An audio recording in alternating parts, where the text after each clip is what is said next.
Muy bien, ahora quiero dar los conceptos de la siguiente clase.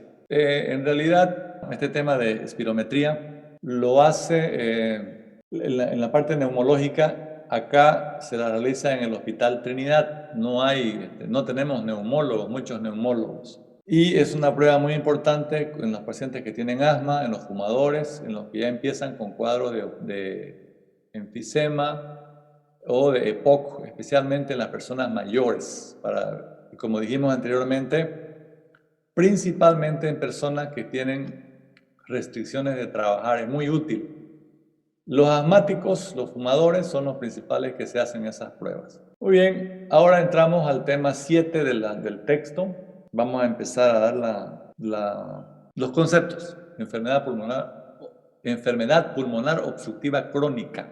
Esta enfermedad es común acá en Trinidad, es muy común. Yo tengo pacientes sin ser neumólogo, pero tenemos harta práctica de neumología, reumatología y cardiología.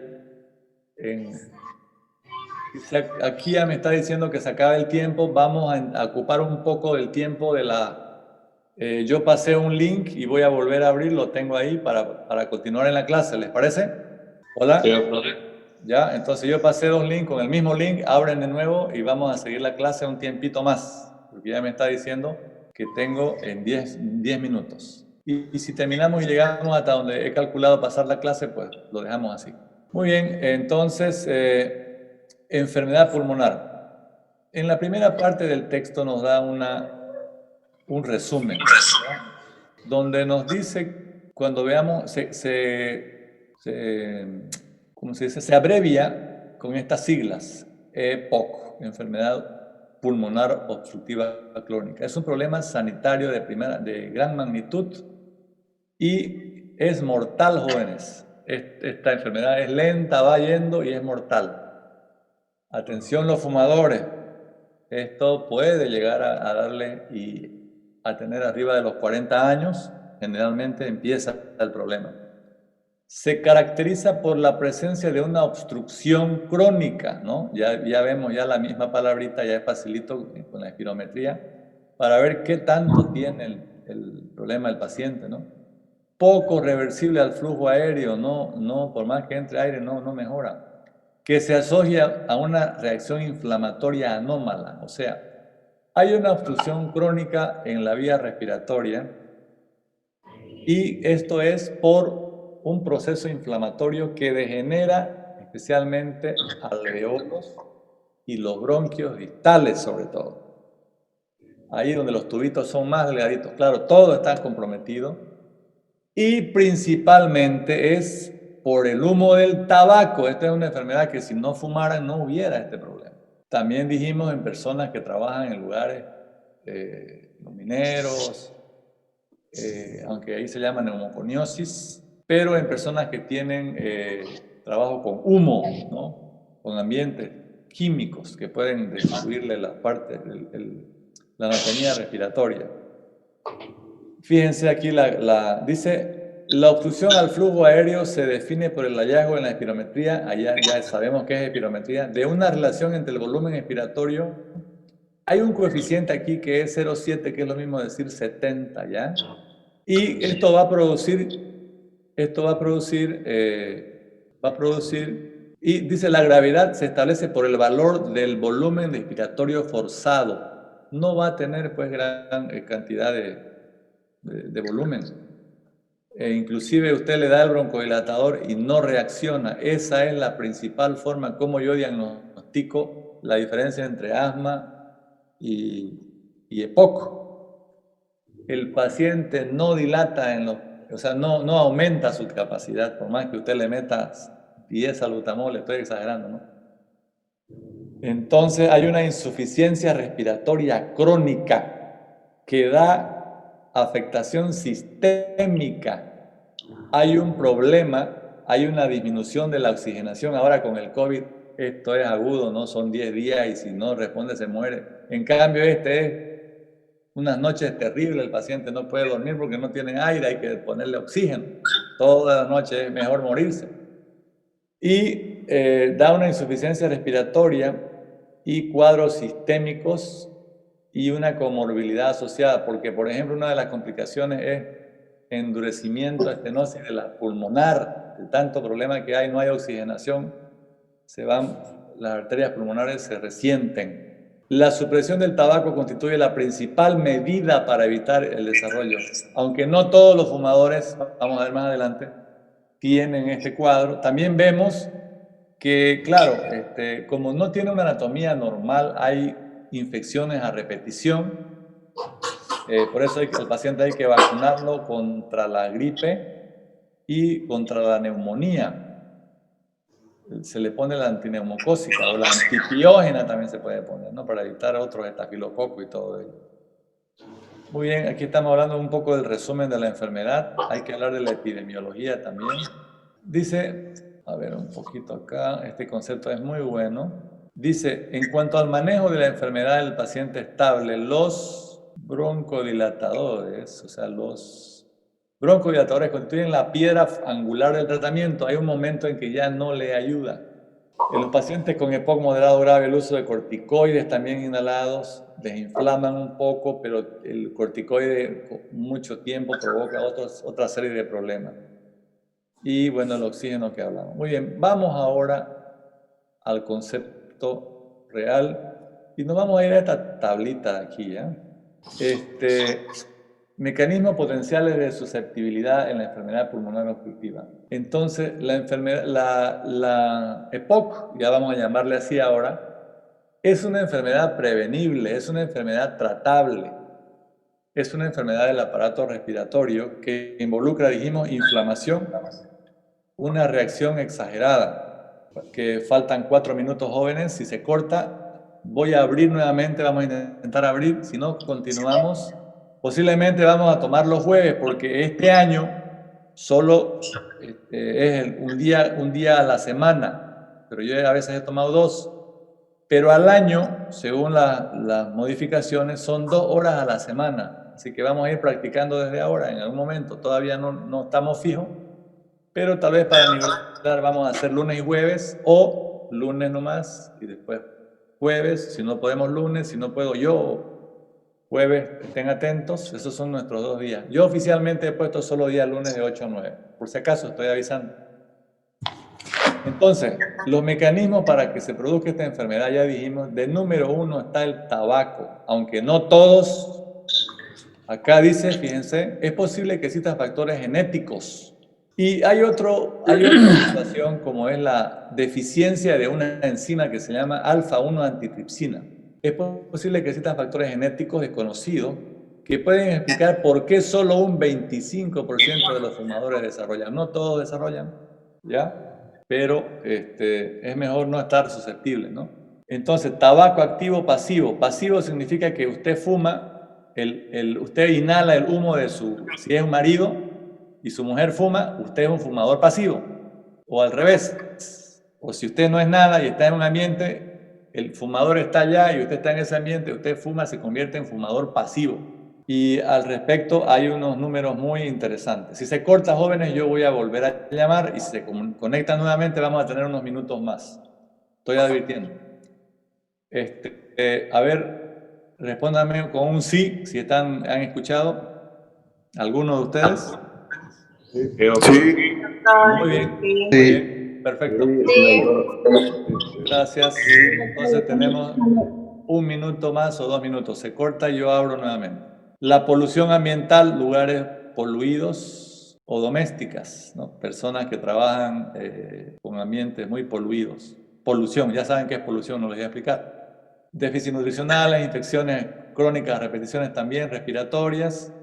En cuanto a genéticos tenemos sexo, raza, bajo peso de nacimiento, hiperreactividad bronquial, algunos alérgicos, alteraciones genéticas. Esto es importante. Si yo pregunto en el examen cuáles son las principales, ustedes me responden tabaco y deficiencia de alfa-1 antitripsina, que es una enzima presente en los alveolos pulmonares, ¿ya? Que ayuda para la expansión pulmonar. Y bueno, hay otras causas, ¿no? Que pueden estar. Definimos entonces etiológicamente. Etiológica significa causa. Concepto según su causa. La enfermedad pulmonar obstructiva crónica es un proceso patológico que se caracteriza por la presencia de una obstrucción crónica. Entonces la espirometría me va a dar obstrucción.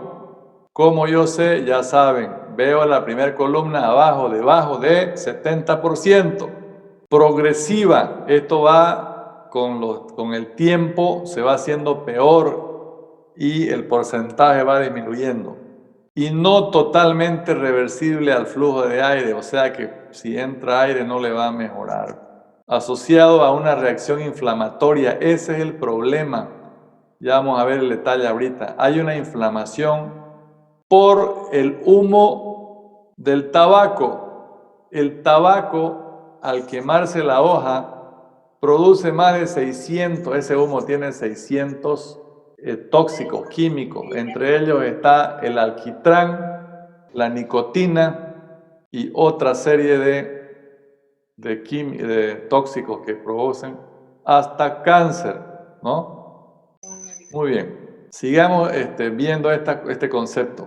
Esta obstrucción entonces está producida por una reacción química, por el humo y la sustancia que tiene el humo, por consiguiente, es una inflamación crónica anómala que destruye y intervienen células sobre todo y así hay un síntomas en el paciente como ser también, claro, producto de la combustión de biomasa, o sea, que dijimos, la polución, ¿ya? Ese es un concepto. Luego voy a dar otro, son varios conceptos. Tengo acá el libro de neumología y aquí vamos a reforzar con este libro nacional, porque estamos viendo lo nacional, ¿no? Es posible que existan factores genéticos, ya dijimos, por qué algunos no sufren, por más que son... Y el otro factor es la deficiencia de la alfa-1 antitripsina, un inhibidor de proteasa sérica cuya disminución provoca enfisema pulmonar, ¿ya? Muy bien, entonces el cuadrito que estábamos viendo es ese que vimos acá. Luego, otro dato de esta enfermedad es prevenible y tratable. No hay que fumar. Yo al médico que fuma, no puedes, por favor, no puedes fumar, es como decir, señora, no coma carne o colesterol porque se va y el otro comiendo, ¿no? O sea, no, hay que dar el ejemplo, el médico tiene que dar el ejemplo. Así que no fumen. No fumen, por favor, jóvenes. Ya saben que hay, y no solo por eso, es mortal, puede morir la persona. Hay otras enfermedades, ¿no?, que vamos a ver que cursan también con esto. Vamos a ver el diagnóstico diferencial enseguida. También tiene que ver la calidad de comida, alimentación. Miren, debe diferenciarse de otras enfermedades que también cursan con una disminución del flujo aéreo, pero que tienen causa específica. Vamos a verla enseguida, en la tabla siguiente, ¿ya? Ahora, luego... Especialmente empieza a los 40 y 70 años, ya a esa edad es cuando más se manifiesta y es imposible. Yo tengo una paciente que tiene 86 años, no puede ni caminar, sigue viva, pero es un calvario su vida. Así que es tremendo, ¿no? Entonces, en la actualidad se considera que es una enfermedad multicomponente, eso tenemos que ver ahorita, este otro detalle. Son 3 detalles: alfa-1 antitripsina, obstructiva, crónica, creciente y relación con el cigarro y con, dijimos, polución. Este es la otra parte. Coexisten algunos conceptos clásicos como la bronquitis crónica y el enfisema, o sea, esto es una bronquitis crónica producida por el humo que luego se destruye el tejido y provocando enfisemas, destrucción de los alveolos, ¿ya? Y otras complicaciones como, ya dijimos, hipertensión de la arteria pulmonar, o sea, se endura porque tanto sufre tratando de conseguir oxígeno y no puede porque está mal el intercambio, la hematosis, pues no está funcionando bien, ¿no? Hablamos de epidemiología. La epidemiología vemos que es muy importante. Todas las enfermedades. Epidemiología significa comportamiento de las enfermedades con la gente. Por ejemplo, hablaremos ahora. ¿Cómo se comporta el COVID? ¿Cómo se ha comportado? Más afecta a personas de la tercera edad y mueren, entonces hay que cuidarlos más a ellos. y un 5% muere o se complica. Entonces hay que ver cuáles son los que tienen presión alta, los que son diabéticos, los gorditos. Esa es epidemiología. Igual esta enfermedad tiene su comportamiento en las personas, cómo es. Es prevalente en la población en general, o sea, no tiene preferencia. Su prevalencia es 9.1 en España, porque este libro es español. Y no estamos lejos, nosotros aquí fuman, tal vez sea mayor, porque hay grande cantidad de fumadores acá en Bolivia. Y la edad, ¿en quiénes se presenta más? Ah, pues yo soy joven, fumo, ¿no? Claro, a los 20 no pasa nada, 25, pero ya empiezan a los 35 para arriba, ya empiezan los síntomas. Y le cuento que es irreversible. Hay que parar ahora, enseñen a sus pacientes. Otro dato epidemiológico es que es más en varón, aunque ahora ya hay más mujeres que fuman. Más en varón porque ellos son los que más fuman, pues, ¿no? Y ahora con la modernización de todo, o contemporanización, diríamos, ya las damas también fuman, aunque siempre algunas no lo hacen, pero hay mayor cantidad en varones, puede haber en damas. Como yo les dije, tengo una paciente fumadora con este problema. Y tengo también otras pacientes que no son, les cuento. Hay una señora, es un milagro, porque hacemos visitas a veces a domicilio cuando estaba activo en las bases, trabajando como médico. Teníamos que ir a su casa, comento una anécdota. Una vez llegué y parecía una discoteca, puro humo, había estado fumando la señora en su cuarto. Y tiene 88 años, imagínense. Muy bien. Por otra parte, casi no se diagnostica, ¿no? Pasa como bronquitis, nomás, ay, que me viene y todo ello, ¿no? Bronquitis crónica, alergia, dicen. Muy bien. Y acá vemos una tasa global de 33 por 100.000 habitantes que se eleva a 176 por 100.000 habitantes en sujetos mayores de 75 años, o sea, mayores en personas de edad. O sea, mueren grave estos pacientes, mueren con fatiga, mueren con falta de aire. Muy bien, esta es la última diapositiva que vemos y voy a cerrar la clase por esta noche. El diagnóstico diferencial. No hemos hablado de los síntomas, pero más adelante, creo que aquí más adelante están los síntomas. Principal síntoma es la disnea. A ver, espérenme un momentito, vamos a ir a los síntomas. Un ratito. Sí, aquí vamos a ver un poquito. Escala de disnea. La disnea es lo principal que va creciendo y aquí vemos dificultad respiratoria 0, 1, 2 y 3. Entonces luego vamos a ver, pero tenemos que ver el síntoma principal. Hay tos, hay producción de flema también, la fatiga, la disnea es lo que... Pero hay otras enfermedades. Cuando yo digo diagnóstico diferencial, yo tengo que hacer la diferencia entre esta enfermedad de POC y otra enfermedad que provoca falta de aire. El COVID provoca falta de aire, pero es más agudo, ahí estamos la diferencia. La bronquitis provoca falta de aire, el asma provoca falta de aire, insuficiencia cardíaca provoca falta de aire, problemas en el corazón como valvulopatías provocan falta de aire, o sea, tenemos que ver. Entonces, diagnóstico diferencial. El EPOC inicia a mediana edad en la vida, entonces tenemos que ver eso, 35, 40 años. Síntomas progresivos, disnea con el ejercicio, historia de tabaquismo, entonces cualquier paciente que empieza con disnea, ¿fuma? Sí, ya lo van poniendo, encasillando a ese diagnóstico. Limitación del flujo aéreo es habitualmente irreversible. Asma bronquial, ¿cuál es la diferencia con el asma bronquial? El asma inicia generalmente en niños, a edad temprana, fíjense esa diferencia. Si yo pregunto en el examen, diferencia entre POC y asma en cuanto al inicio en la vida de un individuo, ustedes me dicen, el asma empieza en niños, en la infancia, y el EPOC es de la mediana edad. Los síntomas varían de un día a otro, puede haber síntomas nocturnos, a primera hora de la mañana, con alergia, entonces ahí ustedes dicen, agarré a mi gatito y ya está, le provocó la falta de aire. O sea, es más agudo, ¿no? Problemas con rinitis alérgica y historia familiar de asma, casi generalmente las alergias. En realidad el asma es un proceso alérgico. Limitación del flujo aéreo es habitual, es reversible. O sea, Se le falta el aire al paciente, se le da una tableta, se le pone un broncodilatador y el paciente queda normal y queda por largo tiempo normal, ¿no? En cambio, el de la EPOC no. Cada vez empeora. Al comienzo le ayudan los broncodilatadores, los corticoides, pero después no. Y para hacer la diferencia, por eso hay que hacer la espirometría para ver obstructivo o restrictivo. Insuficiencia cardíaca, igual la insuficiencia es progresiva, pero ahí el antecedente de que tuvo hipertensión.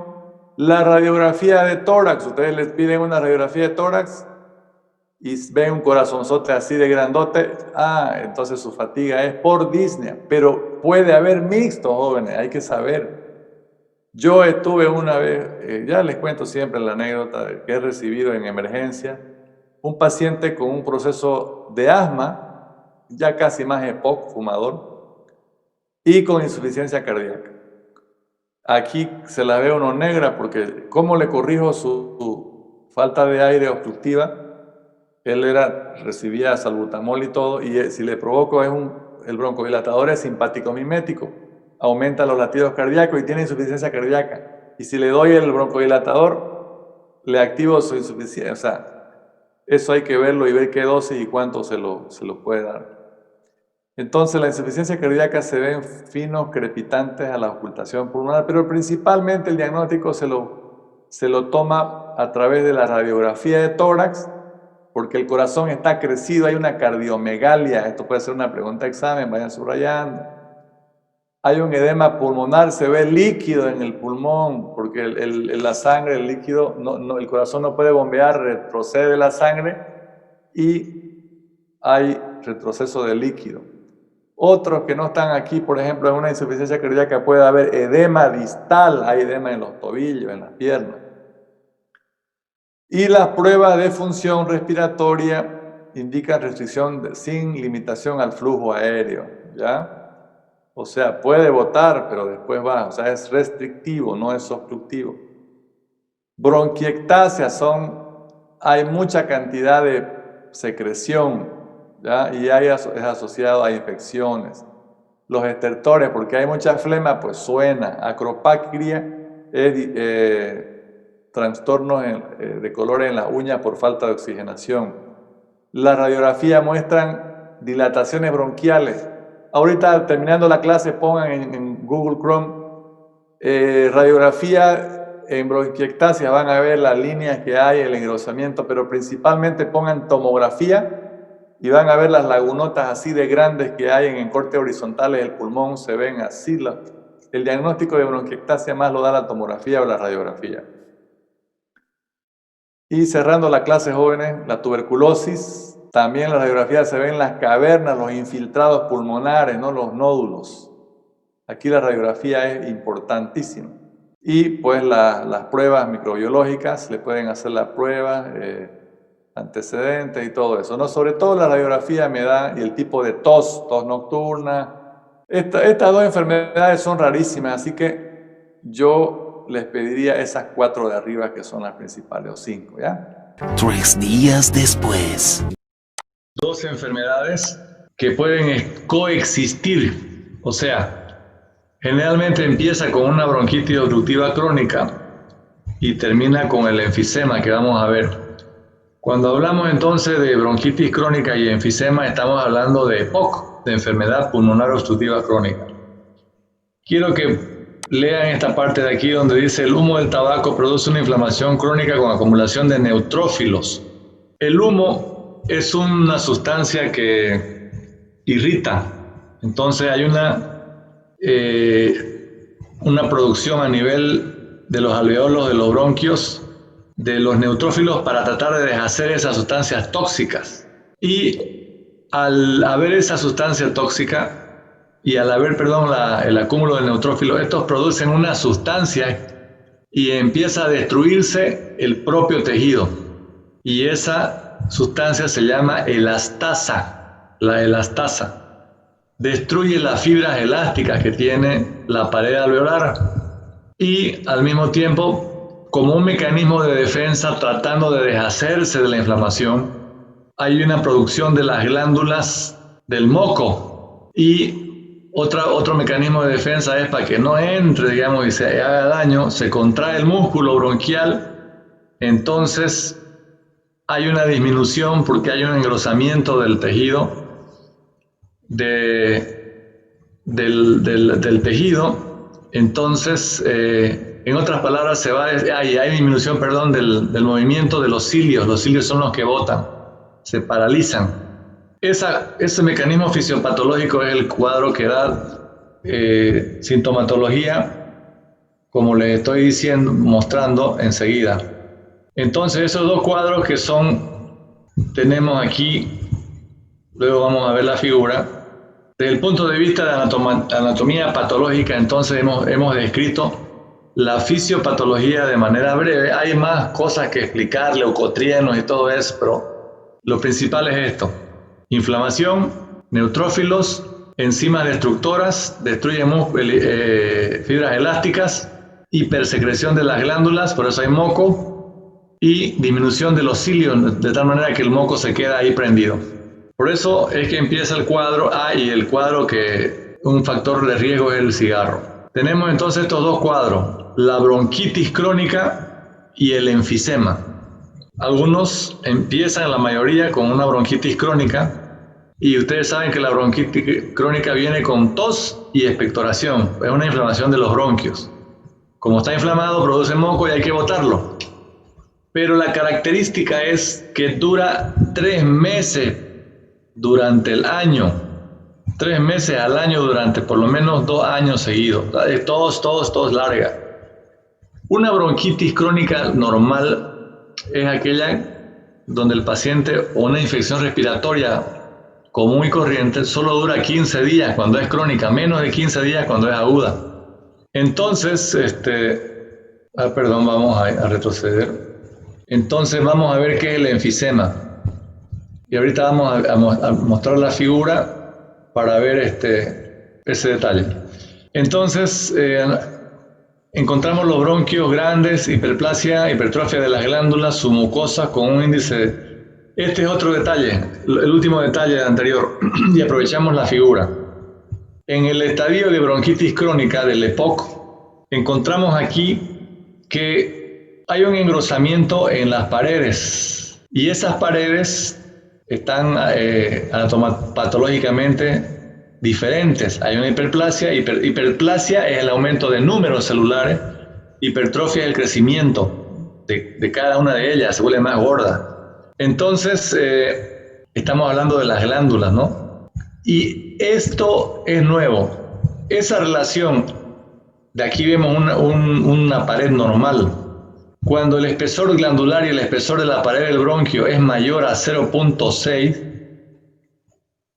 ya vemos ahí que este índice se llama índice de Reit. ¿Ya? Eso se lo ve en las radiografías y todo ello, ¿no? Entonces hay normales de 0.25. La relación entre el espesor glandular y el espesor de la pared bronquial es mayor. Muy bien, ahora hablaremos de el enfisema. El enfisema es otra, dentro de la misma patología EPOC, se define como el atrapamiento de aire dentro del alveolo. Si vemos acá es dentro de los bronquiolos más finos, los bronquios, y los bronquios grandes también, claro, hay. Pero cuando hablamos de enfisema estamos hablando de que hay una destrucción en los alveolos y en este caso se queda con aire, la capacidad vital residual allá queda aire, entonces no puede entrar más aire. Entonces aquí vemos que el bronquiolo respiratorio, conductos alveolares y sacos alveolares y alveolos, hay una dilatación anormal y por consiguiente la destrucción de la pared alveolar. Ya dijimos por qué, quién interviene. Entonces vemos aquí, pero vamos a ver que clínicamente, anatomopatológicamente se dividen en 3 grupos estos. Aquí ya vemos otro concepto. Aquí es una forma esquemática de mostrar los alveolos de manera normal, fíjense de su estructura, pero aquí ya vemos que las fibras y los espacios están destruidos y hay un atrapamiento de aire. Entonces, En la bronquitis obstructiva, su nombre dice, hay una obstrucción por, ya dijimos, moco, destrucción de las paredes, el aire no fluye y hay tos. En cambio, acá hay un aumento de aire a nivel final donde hay el intercambio gaseoso y no hay una buena perfusión, por consiguiente hay más fatiga, falta de aire. Eso es la diferencia entre los dos clínicamente. Y por eso es que aquí dice que clínicamente es como lo vemos al paciente, anatomopatológicamente es como ya lo describimos, viendo la estructura del tejido. Eso, por favor, les pido que puedan interpretar en las preguntas cuando yo haga. ¿Cómo es la anatomopatología clínica del EPOC cuando hay enfisema? Ya ustedes me dirán, destrucción de la elastina a nivel de alveolos y todo ello, y todo lo que he dicho. Clínicamente el enfisematoso se manifiesta por tos. Vamos a ver un cuadro más adelante, por falta de aire principalmente. Y luego hay unas complicaciones. Si está mal el pulmón, no hay ventilación, el corazón bombea más rápido, no puede haber perfusión, entonces el corazón se frega, especialmente el ventrículo derecho, que es el que bombea la sangre hacia el pulmón. Muy bien, continuamos entonces. Vamos a ver 3 tipos de lesiones y variantes del enfisema. Dejen de molestar quién ha sido. Si no sabe usar su celular, por favor, respetémonos. ¿Quién ha sido? Mire que estamos haciendo un esfuerzo, no hay clase y apenas uno, entonces no es correcto, pues, joven. Estamos haciendo esfuerzo, no tenemos clase y encima más destruyen el poquito tiempo que uno tiene para darle sus clases. Doctor, va a disculpar, fue sin querer, fui yo. Bueno, está no bien. sé manejar. Ya, tenga cuidado. Entonces aquí vemos el alveolo normal con toda su estructura. Aquí vemos que cuando hay esta dilatación se llama enfisema centrolobulillar, o sea, aquí vemos la dilatación, el problema es aquí, ¿no? Y el otro problema es panlobulillar cuando todo se lastima. Entonces aquí vemos, avanzaremos más rápido. Como lo van a tener esto, pueden leer. Enfisema centroacinar o centrolobulillar es de ahí. Pero ¿qué pasa? Aquí afecta la parte central del acino, el acino proximal. También se lesiona la parte distal y a eso se llama... Y también puede ser completo, tanto distal como proximal. Cuando se afecta lo distal, se llama paraseptal. Se afecta la parte distal. Como yo sé, y cuando es todo, tanto la parte central como la parte distal del alveolo. Esto de aquí es la parte central y esto de acá es la parte distal. La parte distal de los alveolos está cerca de la pleura. Lo vamos a ver aquí en esta imagen radiológica. Miren, aquí está el pulmón, todo esto es pulmón en un corte horizontal y acá es cerca de la pleura que envuelve el pulmón, entonces se destruye. Fíjense los agujeros negros llenos de aire. Hay un atrapamiento de aire del derecho y del izquierdo. En cambio, en el centro lobulillar vemos que es más al medio de los lóbulos, ¿ya? Y el panacinar es cuando es todo, se afecta todo el acino. Pero aquí hay un detalle más. Aquí hay un detalle más. Cuando es enfisema panlobulillar, es típico el problema de la deficiencia que hablamos en la anterior clase de la alfa-1 antitripsina. Esta alfa-1 antitripsina lo que hace es cortar el efecto de la proteína elastasa que los neutrófilos producen. Como no hay esa alfa-1 antitripsina de nacimiento en la persona, entonces pues el neutrófilo produce esa sustancia química y va destruyendo por consiguiente. Esta alfa-1 antitripsina tiene relación con la parte genética, las variables. Ya llevaron en embriología qué son los alelos, qué son los cromosomas y los fenotipos. Entonces aquí vemos los alelos M, S y Z son aquellos que tienen esta alteración, ¿ya? El déficit de la alfa-1 antitripsina afecta también el hígado. O sea, paciente que tiene problemas de nacimiento, esta EPOC, tal vez estimulada por el cigarro, también más adelante va a tener problemas del hígado. Y el tipo de EPOC que tiene este paciente es de origen, es del tipo panlobulillar, o sea, es más grave y complicado. Hay que pedirle ecografía y se va a ver que el hígado también está dañado. Aquí vemos un resumen. EPOC se manifiesta de dos formas o puede existir las dos. Generalmente empieza con una bronquitis crónica, con una hiperplasia, hipertrofia de las glándulas, aumento de las células caliciformes, que son las que producen los mocos, índice de Reit, que ya vimos, anatomía patológica de mayor a 6 o 6. El enfisema es el atraplamiento distal de los bronquios terminales y los alveolos. Por consiguiente, hay mayor cantidad de aire y radiológicamente, tomográficamente se ve como hemos visto. Y el enfisema se divide en tres tipos: paraceptal, centroracinar y panacinar. Y ahí están los detalles. El panacinar está en relación con la parte hereditaria, ¿no? Ya dijimos, con alelos, o sea, si un paciente tiene, va a tener su hijo y todo ello. Y en cambio los otros no tienen relación solamente con el tabaquismo, ¿ya? El paraceptal generalmente son los jóvenes los que sufren esto.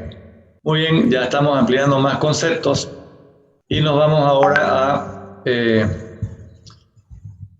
algunas características más, confirmando lo que hablamos anteriormente sobre la parte de genética. La deficiencia de alfa-1 antitripsina tiene que ver con el cromosoma 14, aquí está, y la herencia de los alelos M, S y Z. Y estos son detalles más profundos todavía de la parte embriológica, ¿ya? Hereditaria. Entonces el tratamiento para este tipo de pacientes, como le falta antitripsina, no va a producir nunca, porque ya es genético el problema. Entonces hay que darle tratamiento de proelastina, y la terapia sustitutiva vía inhalada se le puede dar vía... porque ya no solamente vamos a ver que funcionan los aerosoles, sino hay que ver esto, hay que hacer ese diagnóstico, tendríamos que verificarlo, ¿ya? Clínicamente, panacinar con la tomografía. En la sangre se va a pedir si hay o no hay deficiencia de antitripsina, ¿ya?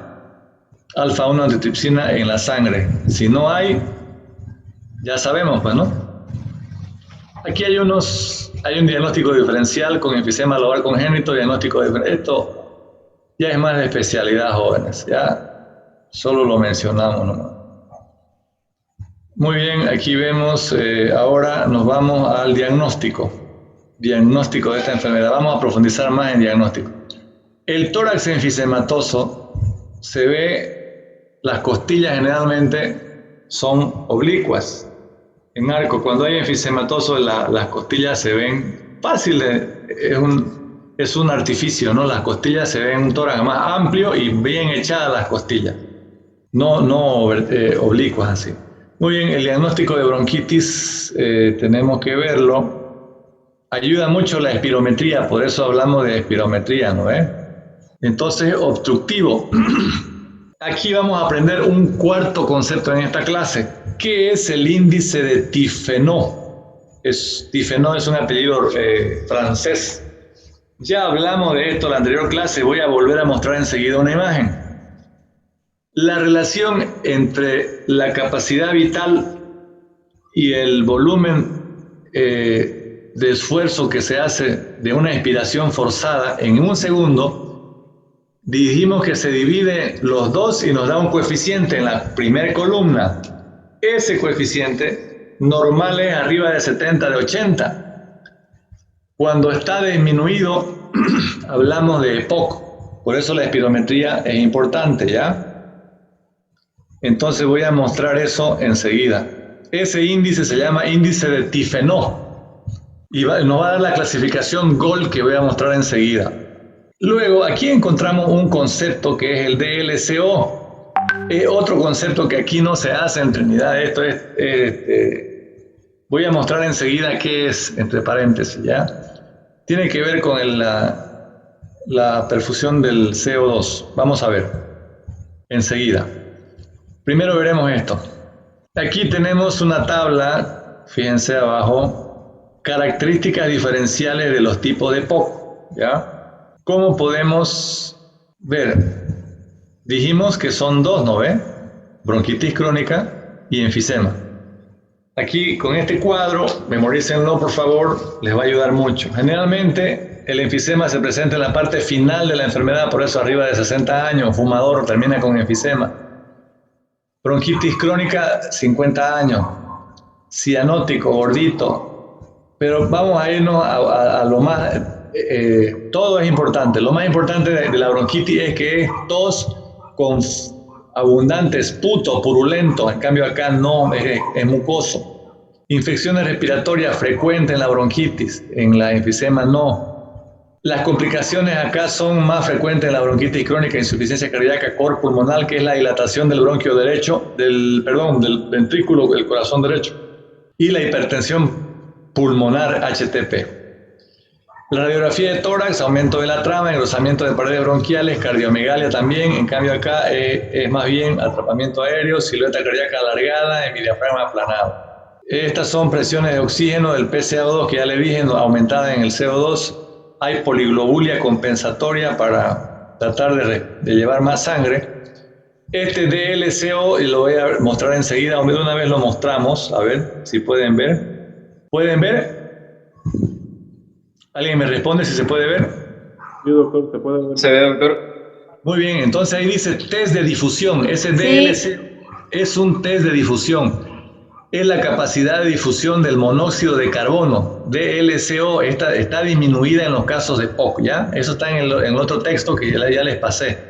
Aquí está el concepto de lo que es DLCO. No se hace pues acá en Trinidad esto, ¿ya? Es la capacidad de difusión del monóxido de carbono. Muy bien, sigamos con el anterior. Ahora ya saben qué es DLCO. La distensibilidad normal y aumentada en el enfisema. Retracción elástica normal en la bronquitis, muy disminuida en el enfisema. Aquí otro detalle. Con 3 detalles ustedes diagnostican. En la bronquitis crónica obstructiva no tiene mucha disnea, pero tiene mucha tos y producción de moco. Muchas infecciones, es en más jóvenes. En el enfisema es en más viejos. Hay disnea como principal, la tos no. Claro que puede haber coinfección, como dijimos anteriormente. Hay reagudizaciones frecuentes porque hay infecciones. Vamos a ver que hay que vacunarlo a estos pacientes contra neumococo y todo ello. La vacuna antiviral, anti la influenza, porque cada infección viene y esas infecciones lo reagudizan. Y el enfisema es en la fase terminal. Y el cuarto punto principal en esto clínicamente es que de la bronquitis crónica pues va a tener roncosibilancias, porque tiene mucha flema. El movimiento del moco en los bronquios grandes son los roncus, y en los bronquitos finales de segundo o tercer orden, como ya estudiamos en anatomía, ahí es sibilancias, ¿ya? Mucho ojo que esto también se escucha en la bronquitis aguda, pero ya tenemos que ir sumando criterios, y en el asma, ¿no? Y en el asma pues en crisis y en accesos. Acá en el asma se le da un broncodilatador, pasa al ratito, acá no tarda. Muy bien, acá murmullo vesicular disminuido. Si ustedes le ponen no van a encontrar roncus ni sibilancia, van a encontrar murmullo vesicular disminuido.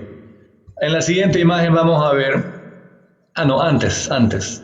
Por favor, esto es lo último a partir de 2011, el libro, el textito el PDF que le mostré anteriormente. Voy a correr un poquito porque se acaba en 13 minutos. Les voy a pasar esto por WhatsApp al grupo y ustedes lo leen de nuevo. Es complemento al texto que tenemos, y tan bonito esto es el texto Amir. Si se corta, nos vemos nomás tranquilos, nos vemos el día lunes o el día jueves como hemos estado haciendo. Segundo, vamos a terminar el tema. Como no hay apuro, estamos en post-confinamiento, vamos a seguir así pasando clases hasta donde dé, y yo voy a cumplir con mi parte. Y esto puede seguir hasta enero, marzo, así que tranquilos ustedes. Y ya vamos a estar en clases presenciales. Muy bien, entonces la clasificación de la enfermedad del EPOC entonces está en relación al índice de Tifenot, que ya les hablé, que es la relación entre la capacidad vital forzada y el flujo ventilatorio de esfuerzo en el primer segundo, FEV1, ya les dije. El normal dijimos que era de 80 para arriba, ahora aquí vemos leve es de igual o menor a 80, o mayor a 80. El moderado 50-79, grave 30-49 y muy grave de menor a 30, ¿ya? Muy bien, con eso, y por eso es que le voy a mostrar la siguiente imagen, después vamos a ir al tratamiento, posiblemente nos quedemos ahí. Esta imagen es de la anterior clase que ustedes la tenían que bajar del SlideShare, que está muy bien. Han bajado esta presentación porque entra al examen esta presentación. ¿Sí o no? ¿Alguno la bajó? Sí. Bueno, tienen que bajarla porque ahí voy a preguntar y este tema es, aquí entran unas 2 preguntas por lo menos. Les decía que de la primera columna es la espirometría, la relación entre la capacidad forzada vital dividiendo entre el volumen de esfuerzo en el primer segundo, nos sale este coeficiente, ¿ya? Ese es el índice de Tifenot, que me olvidé decirlo, el otro nombre que se le da a esto.